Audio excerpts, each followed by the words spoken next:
What's going on, YouTube universe? It's Implexity DJ P22 here with Implexity Gaming Team. Like I said a couple weeks ago on Instagram, I wanted to start a sports podcast, pretty much focusing on right now NBA playoffs, but in general, it'll mainly be football and basketball because that's our two strengths on the team. But if we want to throw any sports in there, baseball, soccer, anything, the team is willing to do whatever. But again, we'll talk it over. So today, I'm gonna just go into quick analysis of the playoffs starting tomorrow. So the West, we got Rockets versus Timberwolves, Oklahoma versus Utah, Portland versus New Orleans, and Golden State versus San Antonio.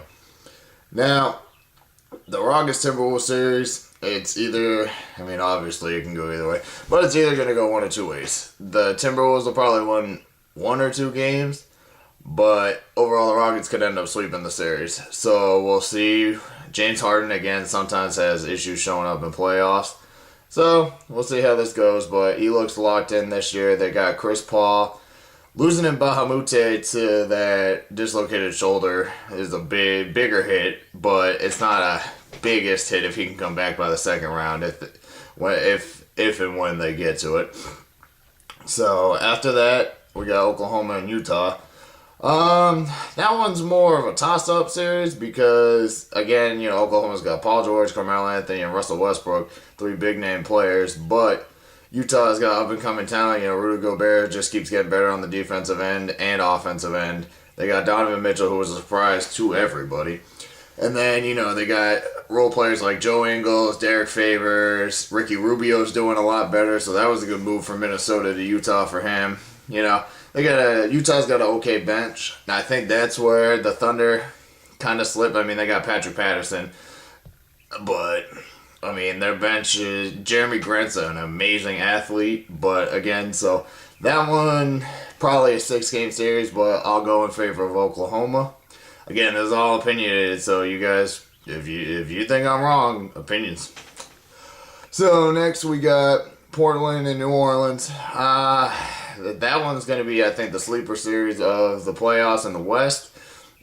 As hungry as Anthony Davis is this year, I see New Orleans doing well because they got Rondo as their starting point guard, Drew Holiday, and that's been a good 1-2 combo because, Drew Holiday is a real good point guard, but he's better offensively wise than Rondo. Rondo can get a triple-double if he wanted, but again, he's not as good a shooter as Drew Holiday. So with his court vision, that's been a plus for Anthony Davis. And, Emeka Okafor's played well for them since DeMarcus Cousins went down. And I don't think anybody thought they'd even be in the playoffs without DeMarcus Cousins. But Anthony Davis has shown he could possibly be, and probably will be, the best player in the league in the next 2 to 3 years. So, in that series, Portland, I think Portland will probably take it that could be a 7-game series, so I could say Portland could take it 4-2 or 4-3. But again, either way, either team could win because Portland's got Damian Lillard, most underrated player in the league.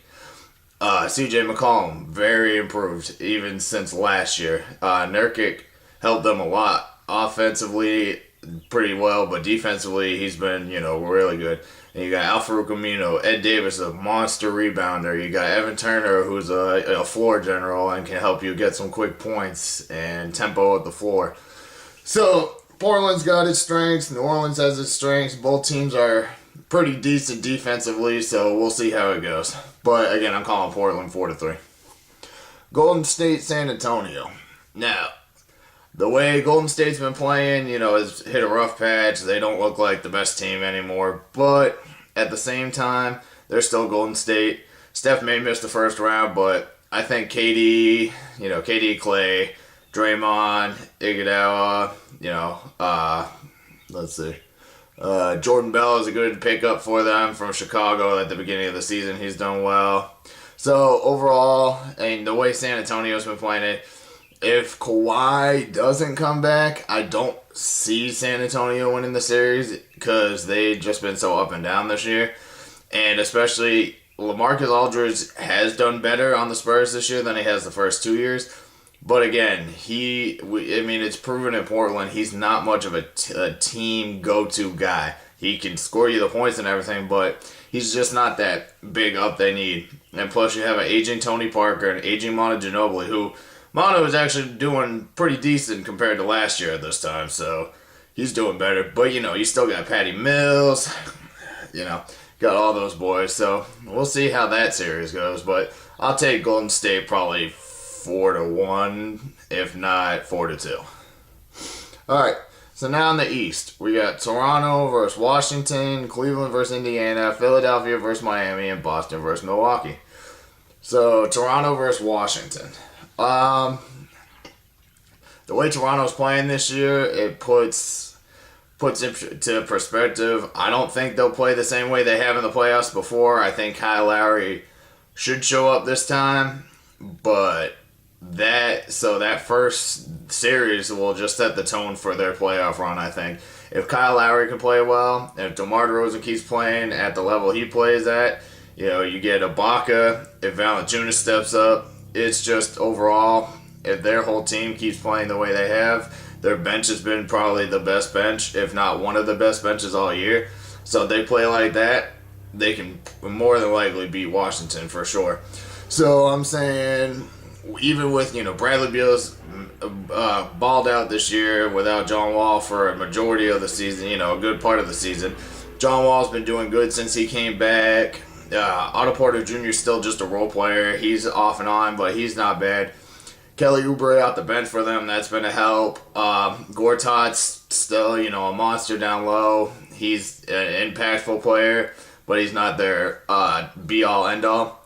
Markieff, big bully guy. That's what they need. Their bench is subpar. You got Mahimi as a backup center. It's all right, but I still see Toronto taking this one 4-1. Yeah, I'd either say sweep or 4-1. But I don't think Washington's going to get swept like that, especially the way, like I said, with Bradley Beal playing the way he has this year. And John Wall, I think they're hungry and ready to show that they can keep going. Cleveland, Indiana. Now, Cleveland has been struggling all year, even when they got the new rotation in with Rodney Hood, George Hill. Excuse me. Yeah, Rodney Hood, George Hill, and all of them. But they got playoff experience for the most part. They still have LeBron, which give him respect. He has always been up there, and he's still probably the best player in the league. So, he's definitely an MVP conversation. His numbers show, and the way they pulled it together going down the stretch, he's had to adjust to 10, basically like 5-6 new players. So that in itself is pretty good. I would say Cleveland will still win this one, but it'll be a 4-2 or 4-3 series. Indiana, Victor Oladipo finally got his chance, showing what he could have done the whole time. Orlando tried to make him more of a point guard, and he's not a true point guard. Oklahoma had Russell Westbrook, so, he wasn't utilized correctly. But now Indiana, they thought they only had Miles Turner. But, you bring back Darren Collison, who's been in the system before. Again, you let Oladipo do his thing, and he showed he can do it. And again, you still have Miles Turner. You got Thaddeus Young. They got a good squad, but I still say Cleveland probably 4-2 or 4-3. All right, the Philadelphia-Miami Heat series. That one will be an okay series. This will be Dwayne Wade's first playoffs in Miami since he left them. So I think the crowd will be hyped for that because it's playoffs again in Miami, and they rock it down there. But you got Josh Richardson, Goran Dragic, Josh Allen. We got Hassan Whiteside. It's gonna be a good matchup. But at the end of the day, you got Ben Simmons, who's an upcoming star, stud right there. Okay, yeah, I got triple doubles here and there. And is rookie of the year. Well, him and Donovan Mitchell are top 2 rookies, but Ben Simmons should get rookie of the year. Again, we'll go into that on a different day.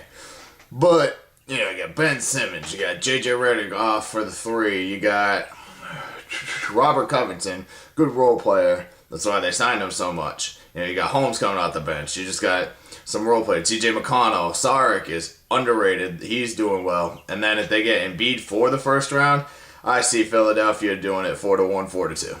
So we'll see how that goes, but that'll be a decently close series. But I can see Philadelphia going 4-2. Boston, Milwaukee. Now, this one's a tougher one because Boston's going to be, not underrated because they're not underrated. People are still giving them credit because they got Brad Stevens as their coach, who's one of the best coaches and should be coach of the year. So then after that, we go down the list. Terry Rozier stepped up since he got in the starting lineup. Jason Tatum's been great all year. He could even be in Rookie of the Year contention because of how well he hopped in that starting lineup. Jaylen Brown's a stud in his second year. He's a monster. He improved so much even from last year. Al Horford's still Al Horford. He'll go out there, give you his hustle points, give you his defense. Aaron Baines has fit in well, better than I think some people thought. He's a good solid center. Then the bench, Shane Larkin stepped up because the Kyrie injury. Sebi Ojale, he's been good at the power forward because he could shoot. Just everybody overall on the team's come together. And, Greg Monroe, great fit for them. That was a good, solid sign by Danny Ainge. The only issue they're going to run into, which again, Boston's not unathletic, but they're going to run into an athletic freak in Giannis Antetokounmpo. If he can develop a shot, he'll be top 3 player in the next 2 to 3 years. You got Jabari Parker, who's looked well since coming off his second ACL injury.